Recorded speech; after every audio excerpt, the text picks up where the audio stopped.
within the South African Police Service in the past 5 years?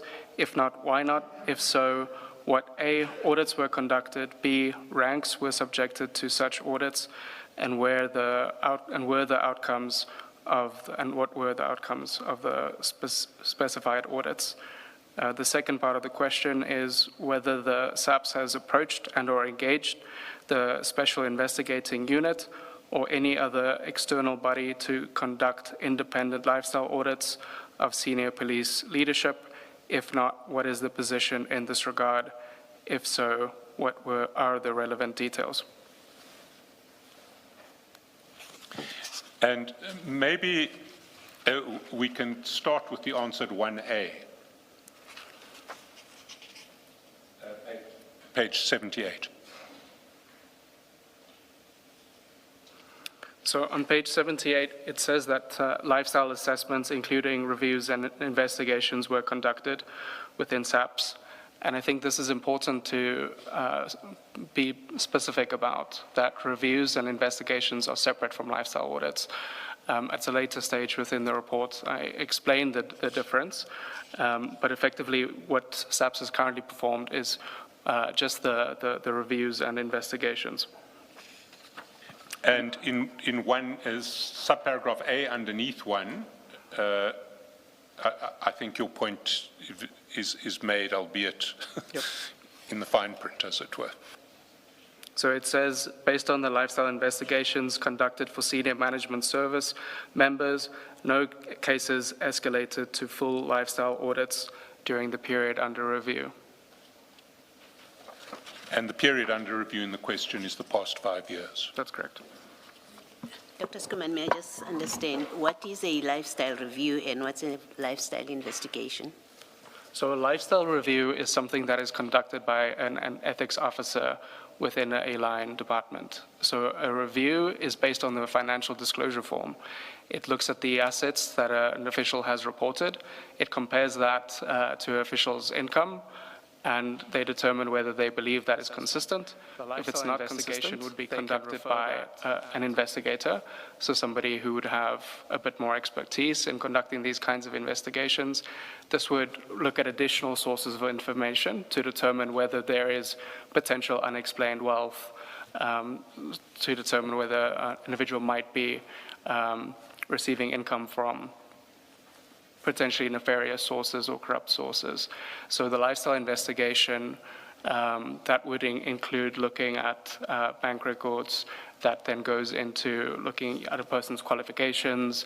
It would look much greater scrutiny of the form and trying to back up what is there and potentially looking to see if a further kind of criminal investigation would be warranted. And how does an investigation differ from an audit? So an audit would be the next stage. An audit is once you involve a certified auditor, and so they would apply forensic audit techniques. So a lifestyle audit would essentially be a more sophisticated type of investigation being conducted. Thank you.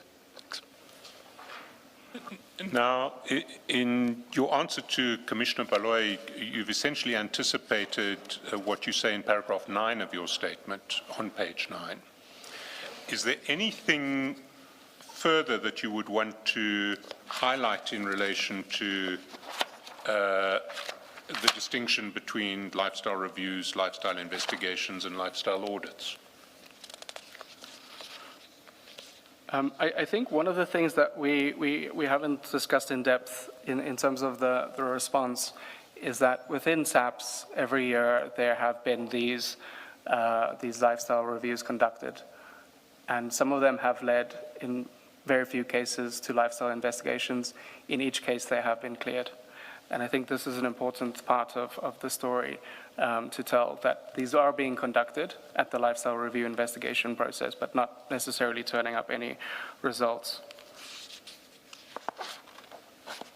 And so I say on page 9, at paragraph 9.2, between financial year 2021-2022, and 23, 24, no SAPS officials were referred for lifestyle investigation.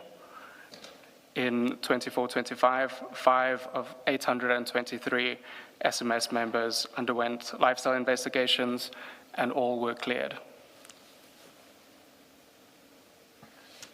And you make the point in paragraph 9.3 that the final stage, lifestyle audits, involves a cost. Can you amplify that? Because that may also explain part of why they don't happen. Sure. So as I mentioned, the lifestyle audit framework, so to speak, that escalates from reviews to investigations to audit, it includes varying degrees of specialty. So initially we start with ethics officers. These are often more junior officials. They're not necessarily specialized investigators. Your lifestyle investigations would ordinarily be conducted by an investigator within the department. So in terms of the minimum anti-corruption capacity requirements, so this is a directive from Cabinet which requires every line ministry to include an internal investigation capacity. This is not always something that is fully functional. In many cases, line ministries don't necessarily have all of the capacity they need to conduct such investigations.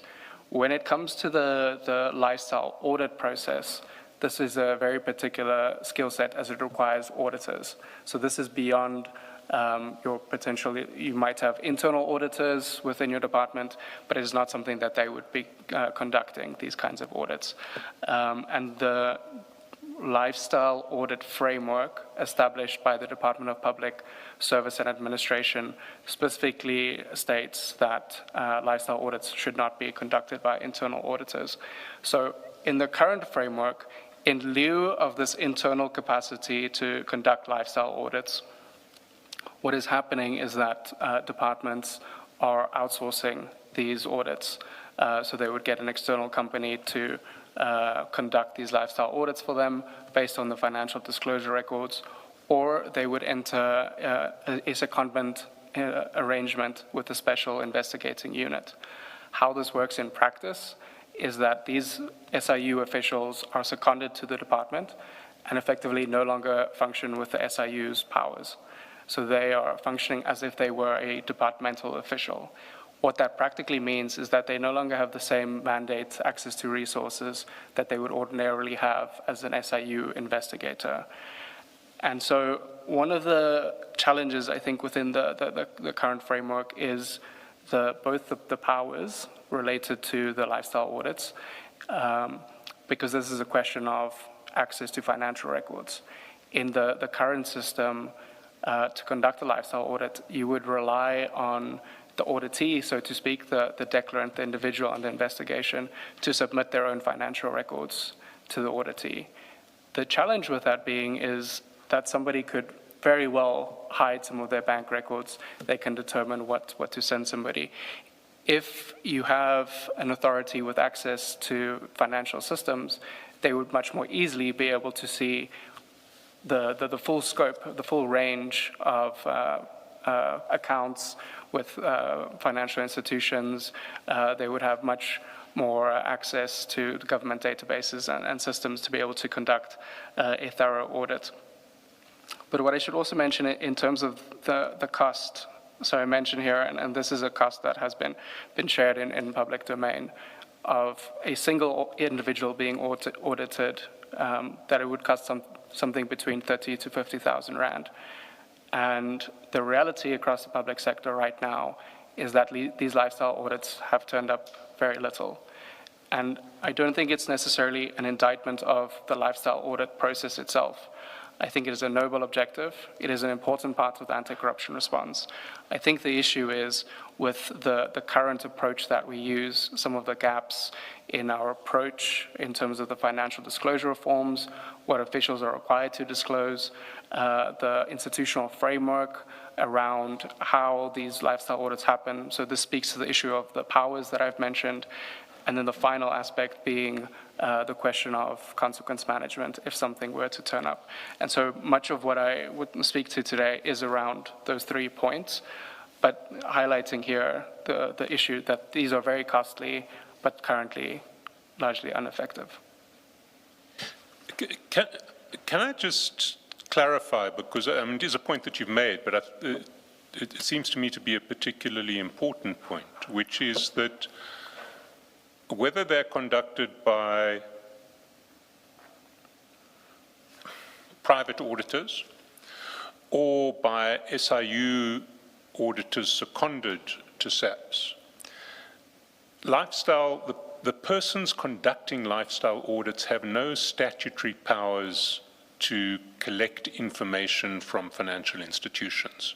So they depend entirely on information that is voluntarily provided by the person they are auditing. That is my understanding, that's correct.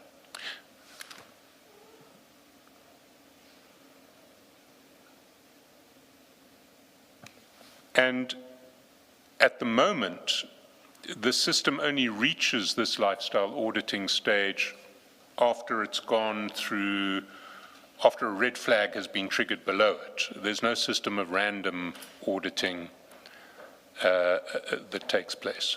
So the expectation with the escalating audit or lifestyle review process is that you start from the baseline of the initial review to turn up red flags. It goes for further referral for more in-depth investigations. And so this would, if there are suspicions in a particular case, this would escalate to the lifestyle audit phase. Within the current context where there are a lot of concerns around corruption and misconduct within the senior management service, what a lot of entities have opted to do is to go straight to the lifestyle audit process, to have blanket lifestyle audits for the senior management service. In some ways, I think in international examples, this is irregular. It wouldn't be normal practice to conduct blanket lifestyle audits.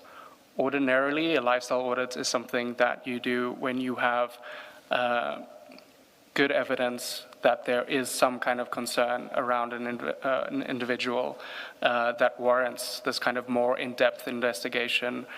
In many cases, a full lifestyle audit in other jurisdictions would include speaking to their associates, determining who they have business dealings with, doing a much more thorough investigation. This blanket approach, I think, is reflective of the fact that the financial disclosure system, the verification, the lifestyle reviews so far have not been turning up anything. But at the same time, we know from experience, we know from media reports, we know from what we see in commissions such as yourselves, we know that there are these things happening, but they're not being detected. And so the current approach has been to institute these blanket lifestyle audits across the senior management service. But as the advocate mentions, what you'll find in many jurisdictions is that the lifestyle audit process is more driven by good evidence of a particular case where you might want to do a much more in-depth investigation or to conduct random verifications, random audits to keep people on their toes and to potentially detect misconduct. Now, when you talk about the senior management service and lifestyle audits across the board, you're talking about the public service generally, not SAPS, because we've seen there have been no lifestyle audits at SAPS. That's correct. So the parliamentary question we referred to earlier, I believe it's at the end of the question. I think it's on page 80 to 81. The final paragraph of page 80 says, engagement processes with the Special Investigating Unit have been initiated. However, the secondment and full operationalization of the support remain in progress. In addition, all senior management service members are currently undergoing revetting.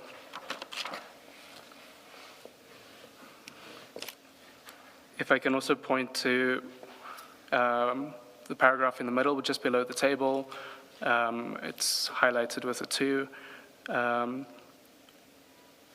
it says, yes, the South African Police Service has formally engaged the Special Investigating Unit to assist with independent lifestyle audits. The National Commissioner signed a formal request on 5 August 2025, which was submitted on 6 August 2025, requesting the secondment of SIU personnel to support SAPS in conducting lifestyle audits. The parliamentary question in question was reply to this response that I'm reading from now. This was early July. I think the exact date may be on here, the 5th of June. So as of the 5th of June, the SIU has not yet been seconded to SAPS to support lifestyle audits. That's 5th of June 2026. 26, that's correct. Now, we're going to get in due course to the problems of the disclosure form at the root of the problem. But before we do that, you make an important point in paragraphs 10 to 12 about the limits of, shall we say, cultural change attempts to address corruption in the present environment. Can I ask you to highlight those points? Sure. So you'll recall at the start of my presentation, I discussed the different approaches to corruption prevention in terms of deterrent prevention and constructive prevention. So essentially, the difference being whether we focus on rules and mechanisms to make it more difficult for people to get away with corruption, whether we more strongly enforce compliance with the rules, or whether we focus on trying to build integrity, so to speak, the softer norm change aspects of corruption prevention. And what I speak to in paragraph 10 and 11 and 12 is about where we should place the emphasis effectively.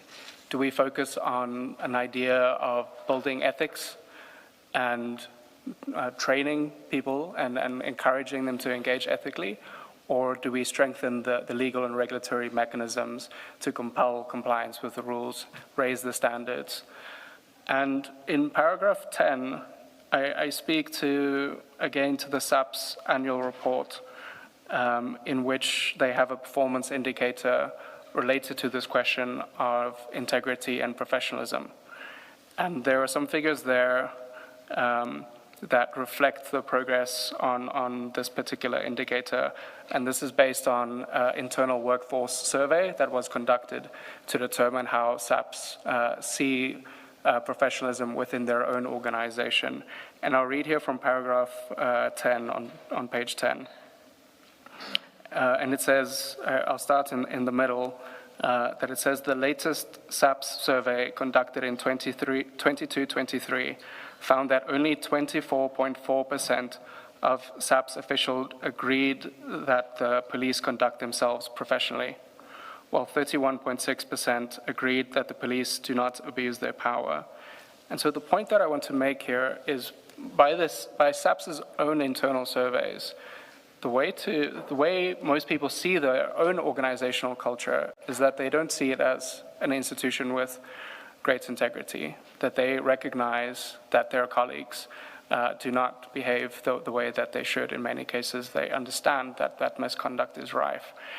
And so when we compare this to some of the initiatives mentioned in terms of advocacy programs, in terms of campaigns, in terms of statements to say that we do not tolerate corruption, it's very difficult to imagine how a message like that cuts through when people's everyday lived experience is their colleagues engaging in misbehavior.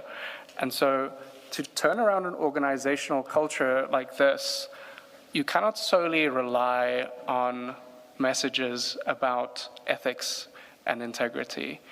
What you really need to do is focus on strengthening these other types of controls around your legal and regulatory mechanisms, ensuring that you have the right policy framework, the right controls in place, the right measures for detecting this kind of misconduct to bring people into line.